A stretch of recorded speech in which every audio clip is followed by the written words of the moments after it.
Renard et les marchands de poissons. Un extrait du livre Le Moyen-Âge de Jacqueline Mirande aux éditions Nathan. Au temps où l'été s'achève et où l'hiver approche, Renard se tient affamé dans sa maison de Maupertuis. Ses provisions épuisées, où se procurer à manger? Il lui faut sortir de chez lui. Il se glisse sans bruit parmi les joncs, entre bois et rivières, jusqu'à un chemin qui semble fréquenté. Hélas, personne en vue. Renard se cache à l'abri de la haie et fait le guet. Voici qu'arrivent à vive allure des marchands de poissons qui viennent de la mer portant quantité de bons harengs bien frais, car toute la semaine, le vent qu'il faut a bien soufflé. Leur charrette contient aussi beaucoup de lamproies et d'anguilles achetées au village où ils étaient passés. Renard, qui sait tromper son monde, file sans se montrer pour prendre les devants et berner les marchands sans qu'ils s'en aperçoivent. Voyez la ruse qu'il emploie. Après s'être roulé dans l'herbe, il s'allonge au milieu du chemin et là, il fait le mort. Yeux fermés, gueule entr'ouverte, il prend bien soin de ne pas respirer. Arrivent les marchands, ne se doutant de rien.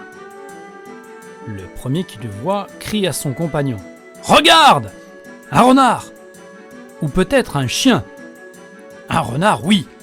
fait l'autre accourant. « Attrape-le et fais bien attention qu'il ne t'échappe pas !» Tous deux se précipitent, tournent et retournent Renard qui se laisse tâter l'échine et la gorge, toujours contrefaisant le mort. En même temps, il s'interroge. « Combien crois-tu qu'il vaut ? 4 sous ? Au moins 5 !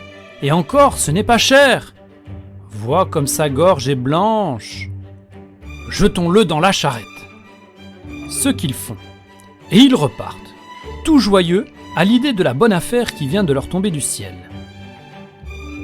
Couché sur les paniers, Renard en ouvre un de ses dents et tire 30 harengs, qu'il mange presque tous sans se soucier d'assaisonnement, ni sel, ni sauge. Le voilà rassasié. Mais il pense à Hermeline, sa jeune et noble épouse, et à ses 2 fils, tous restés au logis et également affamés. Il s'attaque à l'autre panier, en tire 3 beaux colliers d'anguilles attachés par le museau. Il y enfile la tête et le cou, arrange le tout sur son dos, et maintenant il faut descendre de la charrette sans se faire prendre. Il n'y a ni marchepied ni planche. Ma foi, tant pis. Il se met à genoux, avance un petit peu, et, des 2 pattes de devant, s'élance. Il saute, retombe au milieu du chemin, les anguilles toujours autour du cou. Il crie moqueur aux marchands. « Dieu vous garde ! À moi ces anguilles, à vous le reste !» Les marchands, ébahis, se regardent, sautent sur leur charrette, voient les paniers ouverts, le goupil qui s'enfuit. « Ah, scélérat traître, comment avons-nous pu nous fier à toi ? Sommes-nous stupides ?» Il court sur le chemin, espérant rattraper Renard, mais il est trop rapide. Il gagne sans mal son logis, où sa femme et ses fils lui font fête, et aux anguilles encore plus. Tandis que les marchands s'en retournent à leur charrette, en se traitant de sottes bêtes. Merci de votre écoute.